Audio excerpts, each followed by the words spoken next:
या सगळ्या हिरव्या वाल्यांचा जरा बंदोबस्त पण करावा लागेल.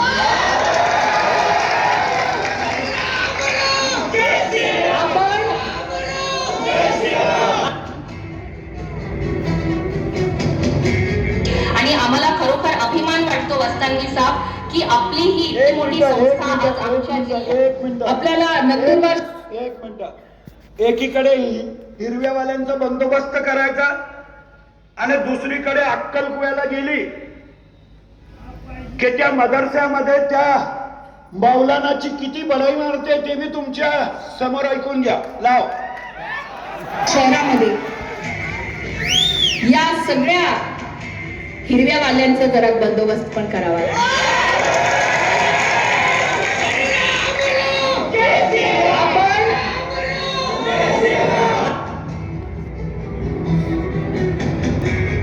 आणि आम्हाला खरोखर अभिमान वाटतो वस्तांनी साहेब की आपली ही इतकी मोठी संस्था आज आमच्या जिल्ह्यात, आमच्या या अक्कलकुवा तालुक्यात आहे. आपल्या माध्यमातून आज एवढ्या विद्यार्थ्यांचं भविष्य हे निश्चितपणे उज्ज्वल होण्याच्या मार्गास आहे.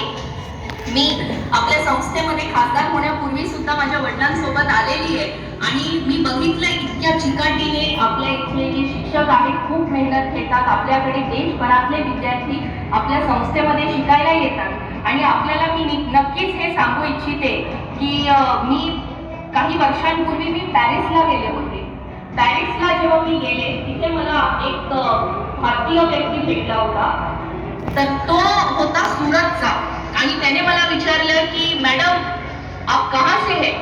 मी त्यांना म्हटलं मैं नंदुरबार से महाराष्ट्र में.